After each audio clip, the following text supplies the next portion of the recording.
आयुष्याच्या प्रत्येक वळणावर आपलं आयुष्य आपल्या आयुष्यात आनंद यावं, या पुढील आयुष्यात हसरं आणि सुख आनंद येणारा व्हावं, असे आजच्या कार्यक्रमाचे सत्कारमूर्ती आदरणीय सत्वराज बापूरावजी अंबाडे गट शिक्षणाधिकारी आज या ठिकाणी सेवानिवृत्त होत आहेत. त्यानिमित्त संपूर्ण आजच्या कार्यक्रमाचे प्रमुख अतिथी आदरणीय गटविकास अधिकारी धारगाव सर, तसेच उपस्थित सर्व व्यासपीठ आणि कार्यक्रमाला आवर्जून प्रामुख्यानं अधिकारी कर्मचारी वर्ग आणि उशिरा काय होणार आताच पोहोचले सरांची वर्गमित्र मंडळी आणि संपूर्ण या ठिकाणी सहकारी यांचं प्रथम मी त्या ठिकाणी स्वागत करतो. मित्र, सेवानिवृत्त म्हटलं की प्रत्येक कर्मचाऱ्याचा वाटायला येणारा एक क्षण आहे त्या ठिकाणी, आणि ते वाटायला आहे आपण प्रत्येकाने त्याचा स्वीकार करावं आणि आनंद साजरा करावं आणि आनंदामध्ये मजा घ्यावी असं मला वाटते. हा जो सोहळा आहे त्या सोहळ्याला असं म्हणण्याकरता एक आठवणीचा अविस्मरणीय सोहळा समजावा असं मला ठिकाणी वाटतंय. सांगायचं म्हटलं मला काही थोडासा एक अभिमान वाटतोय त्या ठिकाणी लिहिण्याचं मानस आणि माझं जे नोकरीचं प्रथम या ठिकाणी मी रुजू झालोय, जे माझं पहिलं नोकरीचं ठिकाण आहे, त्याविषयी मला किती आनंद मानावा मला काही सांगावं वाटत नाही. मी समजू शकतो की संपूर्ण सद्गती झालेलं आहे. त्या ठिकाणी माझे मित्र सेवानिवृत्त होतात आणि मी परत या ठिकाणी त्यांचं सत्काराला हजर राहतो. तो माझ्यासाठी मोठा एक अविस्मरणीय क्षण आहे. मी 1998 या ठिकाणी कनिष्ठ अभियंता म्हणून रुजू झालोय आणि सर आणि माझी मिसेस दिल्लीच्या विनोद कनिष्ठ महाविद्यालयामध्ये त्यांनी काम करत असताना सरांना जिल्हा परिषदच्या सेवेमध्ये संधी मिळाली आणि आज 2003 ला या ठिकाणी आले. तेव्हापासून त्यांची माझी ओळख आहे. त्या अगोदरही होती. मी या ठिकाणी आहे असं माझ्या मिसेसनी सांगितल्यानंतर ते या ठिकाणी आलं. त्यांचं मी प्रतिसाद स्वागत केलं की आपला कोणीतरी जवळचा माणूस, आपला एक चांगला मित्र या ठिकाणी चांगल्या पदावर रुजू होतोय. तेवढाच आनंद मला त्या ठिकाणी मिळालं होतं. आज खरं म्हणजे एक अशी मूर्ती आहे की सर्व्हिस लागल्यापासून 22 वर्ष एकाच ठिकाणी त्या ठिकाणी ती सेवेत आहे आणि चांगल्या प्रकारे सेवा देत आहे आणि ते सेवानिवृत्त होत आहे. खरोखर अतिशय अभिमानाची, माझ्यासाठी तरी अभिमानाची बाब आहे असं मी समजतो. त्यांनी सेवेमध्ये असताना कोणताही कंटाळा केला नाही. लाखांवर असो, भंडारा असो, कोणती मीटिंग असो, काय असो, त्यांच्यासाठी प्रत्येक दिवस हा कामाचा दिवस समजून 24 तास आपण सेवेमध्ये असताना काम करायचं हे त्यांचं एक ठरलेलं विचार असायचं. विचारसरणी मोठी आहे. त्यांना आपण अस्तमध्ये म्हणायला सुद्धा काही हरकत नाही. प्रशासनामध्ये काम करत असताना आपल्या सहकार्यांना ते सोबत घेतात आणि पाहिजे त्यांचं मार्गदर्शन असतं, सकारात्मक मार्गदर्शन आणि चांगलं हस्तपैलू त्यांचं प्रशासन आणि खरोखर त्यांच्या प्रशासनाला जिल्ह्यामध्ये वाव देण्याला आपण काही हरकत समजण्याचं समजतो. आम्ही एकत्र येत असताना संध्याकाळी आमची भेट होते. आम्ही प्रशासनावर इकडच्या गोष्टी दररोज करत असतो. सरांचं एक वैशिष्ट्य आहे, कोणी मित्र असेल, नातेवाईक असेल, प्रशासनाच्या कोणी कर्मचारी असेल, आपल्यापेक्षा त्यांच्या पदावर असेल, अधिकारी असेल, त्यांच्या प्रत्येक कार्यक्रमामध्ये त्यांची आवर्जून हजेरी असते. हे मला तुम्हाला सांगावंच वाटते. मी त्यांना म्हटलं सर तुम्ही सगळं कुटुंब असेल, नातेवाईक असेल, बाकीचे पुढचे मित्रमंडळी, अधिकारी, कर्मचारी वर्ग आहे, आपल्या सेवेत आपले सहकारी आहे, त्यांना एवढी वेळ तुम्ही कशी देता?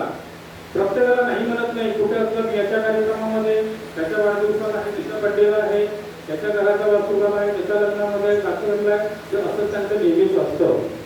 त्याला म्हटलं प्रशासनामध्ये काम करू आणि एवढी मोठं सर्वांना सेवा द्यायची आणि प्रत्येकाच्या कार्याला हजर राहायचं, किती मोठी कसरत आहे आणि हे प्रत्येकाला जमत नसतो. त्यांचे आदरणीय मित्र आहेत ते कसे करतात त्यांनी मला एकदा सांगितलं, सर काम तर आपल्यासाठी असतो, पण आपल्यासाठी समाज आहे, आपली मंडळी, आपली मित्रमंडळी आहे, त्यांना सुद्धा आपण वेळ दिला पाहिजे. खरोखरच प्रत्येकाने जर असं समजलो तर आपल्या आयुष्यामध्ये आपण खरंच जगण्याची लढाई जिंकली असं आपल्याला म्हणता येईल. आयुष्य छोटस असतं, सूर्याच्या पात्राप्रमाणे असतं, दिवस येतात आणि निघून जातात आणि फक्त उरतात त्या आठवणीचे पिसे. अशाच पद्धतीचं आपण जर कार्य करत राहिलो तर आपले सर्व्हिस मध्ये, आपल्या नोकरीमधले दिवस कसे जातील हे सुद्धा आपल्याला कळणार नाही. असं आज या ठिकाणी आपण पाहतोय. सर खूप मोठे आहे, मनाने मोठे आहे, समजूतदार आहे आणि स्वभावाने दिलदारच आहे. त्यांच्या मोठेपणाबद्दल आपल्याला बोलायचं म्हटलं तर खूप काही बोलता येईल.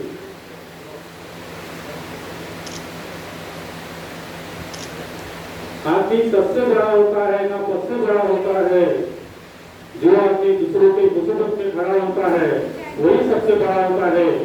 असं या ठिकाणी त्यांच्या मोठेपणाबद्दल मला सांगावंसं वाटतं. मित्रहो, जगत असताना प्रत्येकाने आनंदाने जगलं पाहिजे. आपल्याला जी जबाबदारी दिली आहे त्यामध्ये आपण काम करत असताना ते बरोबर कटाक्षाने आपण पार पाडली पाहिजे. असे जर आपल्या जिल्ह्यामध्ये अधिकारी असले तर खरोखरच जिल्ह्याचा विकास आणि आपल्या शिक्षण क्षेत्राचा विकास झाल्याशिवाय राहणार नाही असं मला या ठिकाणी मलाच वाटतं. आपण नोकरी करत असताना खरोखरच प्रामाणिकपणे काम करतो का याचा पण आपण विचार केला पाहिजे. आणि असे चांगले अष्टपैलू अधिकारी आणि ते आज आमचे मित्र आहेत. मित्र हा एक आपली सावली असते असं आपण म्हणतो, त्या पद्धतीची सावली आदरणीय अंबादेश्वर आमच्यासाठी सावली म्हणून राहतात. काही झाले तरी आमच्या पाठीमागे असतात, आमच्या सोबत असतात आणि आपले जे सहकारी आहेत त्यांचे कर्मचारी याबद्दल त्यांचे गुणगान करीत असतात, रागवतात. प्रशासनामध्ये प्रत्येक अधिकारी रागवतो. हा रागवणं म्हणजे त्याच्यावर प्रेम करणं असं समजतो आपण. तरी आपण रागवलं नाही, त्यांना समजावून सांगितलं नाही तर त्यांनी शिकायचं कधी? अशाच पद्धतीचं आमचे अंबादेश्वर काम करत राहिले. खरोखर त्या तालुक्याचं शाळा असेल, त्यांची मित्रमंडळी असेल, शिक्षक वृंद असेल, त्यांचे सहकारी असतील, त्यांना चांगल्या पद्धतीने त्यांनी वागवून दिली आणि चांगल्या पद्धतीने शिक्षक घडवलं, त्यांना शिस्त लावली आणि प्रत्येक शाळा ही आमच्या तालुक्याची शिस्तबद्ध आहे आणि काय म्हणतात त्याला तंबाखू मुक्त आहे असं मी त्यांच्या तोडून ऐकतो आणि पेपरमध्ये आपण वारंवार त्यांचं कौतुक केलेलं सुद्धा आपण या ठिकाणी बघतोय. हे खरोखर त्यांच्या कामाची पावती आहे. त्यांच्या कामाची पावती आहे म्हणून आपण सर्व कामधंदे करून या ठिकाणी जमलोय. माझे मित्र आहे, माझे आमच्यासोबत मित्र आलेले आहेत, ते पण या ठिकाणी कार्यरत होते. गोविंद मत्रे साहेब आहे, आमचे मित्र नाना भाऊ आहे. आज मला माझी आई मराठवाड्यामुळे मी मुंबईवरून वेळात वेळ जाऊन सगळ्यांच्या कार्यक्रमाला आलो. मला माहिती होतं की हे जे निरोप समारंभाचे कार्यक्रम आहे, माझ्या निरोप सत्कार मूर्तीचं त्या ठिकाणी आज एक कार्यक्रम आहे, मला बघायचं होतं. आजचा दिवस माझ्यासाठी दुःखमय आहे आणि सुखमय पण तेवढंच आहे. या दत्तगीच्या कालावधीमधून आपण सेवा निवृत्त होतो याचा सारखा मोठा आनंद आपल्याला नाही. त्यांना असावं, मला असावं, सर्वांना काम करत असताना आपल्या क्षेत्रामध्ये प्रत्येकाला त्रास असतो. त्या त्रासातून ते मुक्त झाले त्याचा मला थोडासा आनंद वाटतो आणि सेवेत काम करत असताना त्यांना सेवा करण्याची आवड असते. त्यांना काहीतरी आणि करायचं ड्राईव्ह केलेलं असतं आणि करण्याची इच्छा असते. त्यांच्यासाठी हा दुःखमय सोहळा त्या ठिकाणी आहे असं मला वाटतंय. तरी पण प्रत्येकाने या ठिकाणी आपण हजर आहात. अतिशय चांगल्या पद्धतीनं त्यांचा या ठिकाणी कार्यक्रम होतोय, सेवानिवृत्त होत आहे. माणसाने तुम्हाला माहिती असेल फुलपाखरू फक्त 14 दिवस जगतो, फक्त 14 दिवस, आणि तुम्ही सर्वांचं मन जिंकून आनंदाला जगतो आणि प्रत्येक हृदयावर तो आनंद येत असतो.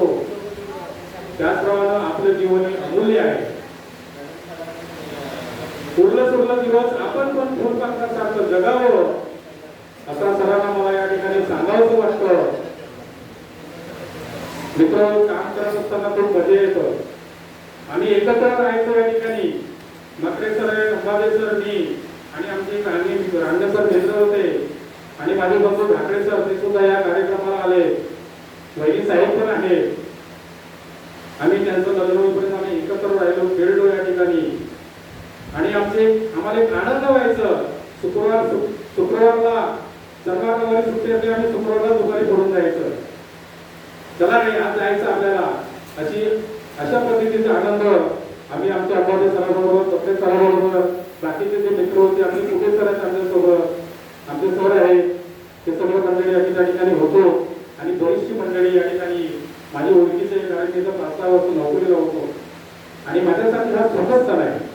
आज मी तुमच्या समोर बोलतोय हे सगळं त्यांचं पुण्य आहे, छोट्या सणांची पुण्य आहे. त्यांनी मला या ठिकाणी घडवलं. सर तुमचं क्षेत्र हे बोलण्याचं नाहीये, ते शिक्षक लोक त्यांचं टीचीचं काम असतं, ते त्या ठिकाणी प्रवचन करतात आणि स्टेजवर बोलतात. पण तुम्ही पण यामध्ये घडलं पाहिजे अशी आपली फार इच्छा आहे. असे आमचे कुठे सर म्हणायचे, अंबादे सर वारंवार माझ्याकडून प्रॅक्टिस करून घ्यायचे. चला सर आभार प्रदर्शन तुम्हालाच करायचंय. मी पण मोठ्या आवडीने करायचं. मला माहिती होतं की आमच्या अभियंता लोकांना बोलता येत नाही. कुठंतरी आज अभियंता म्हणून आपण त्या वर्गाला कुठेतरी साथ दिली पाहिजे, कुठेतरी आधार दिला पाहिजे आणि कार्यामध्ये आपण सहभाग घेऊन त्या संघटनेला मोठं केलं पाहिजे. असं एक आपल्या मनामध्ये समज घालून आज तुमच्या समोर मला दोन शब्द बोलण्याची जी शक्ती आहे, तुमचा एक आधारस्तंभ आहे. माझे आधारस्तंभ जर आहेतच, त्यांच्या समोर मी बोलतो, मला आनंद होतोय. ते पण बघताय आपण घराला शिक्षक बघा आज कसं बोलतोय. मी एवढे काही मोठा वक्ता नाही, पण थोडंसं मी माझ्या मित्रांबद्दल, बाकीच्या कार्यक्रमाबद्दल थोडंसं मी सांगू इच्छितो, चांगलं बोलतोय पण. आणि आज मी जिल्ह्याचं अभियंता संघटनेचं तुमच्या आशीर्वादाला जिल्ह्याचं संघटन करतोय. त्या ठिकाणी जिल्हाध्यक्ष म्हणून काम पाहतो. ते कशामुळं? ते तुमच्या सगळ्यांच्या आशीर्वादामुळं. प्रत्येक संघटनेमध्ये आणि तुमच्या संस्थेमध्ये, जिल्हा परिषद पंचायत समिती कर्मचारी संस्थेमध्ये त्या ठिकाणी सुद्धा मी प्रतिनिधित्व केलेलं आहे. हे सगळं आपल्या पुण्याईचं त्यांच्या आशीर्वादानं, त्यांच्या आशीर्वादाचा भाग म्हणून त्या ठिकाणी मी बोलतोय. सरांसोबत आमच्या काही एकजुटी होता, आम्ही काही एकत्र आलो, त्याचा आनंद खूप असतो. त्यांच्या नवीन नवीन आठवणी सांगतात, सर्वांच्या आठवणी करतात आणि सर्व काय काय घडलं प्रत्येक क्षणी ते माझ्यासमोर माझ्यासोबत हे करतात, शेअर करतात. हे माझं मी भाग्य समजतो, कारण मला शेअर करायचं आणि प्रशासनामध्ये मी पण काम करतोय. आज या महिन्यात किंवा थोड्या दिवसातून मी पण डेप्युटी इंजिनियर होणार तुमच्या आशीर्वादाने. मला सुद्धा माझ्या प्रशासनामध्ये काम असतं. प्रशासनामध्ये काम करायचं कसं करायचं, लोकांशी कसं वागायचं, आपल्या सहकार्यांना कसं साथ द्यायची, त्यांच्याबरोबर कामं कशी करायची, हे फक्त मी त्यांच्याकडून शिकतो. त्यांनी सर्वांना शिकवलं आणि प्रत्येक या ठिकाणी कार्यक्रमाला, त्यांच्या सेवा जोडीच्या कार्यक्रमाला तुम्ही या ठिकाणी हजर आहात. मला अभिमान वाटतो. आज त्यांचं मार्गदर्शन केलेलं मार्गदर्शन असेल, त्याच्यातून आपण काहीतरी आत्मसात करावं आणि आपल्या पुढील आयुष्यासाठी खूप मोठा आपल्याला लाभ होईल या पद्धतीचं सुद्धा मी तुम्हाला शुभेच्छा देतो. आणि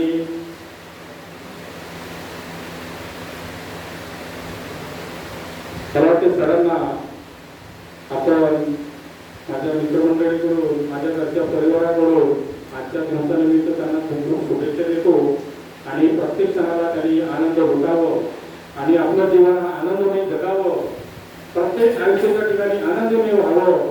त्यांच्या जीवनात खूप काही त्यांना त्यांचं आरोग्य निरोगी राहावं आणि सद्गती राहावं असं ईश्वरचं मी प्रार्थना व्यक्त करतो आणि मी इथेच थांबतो. धन्यवाद.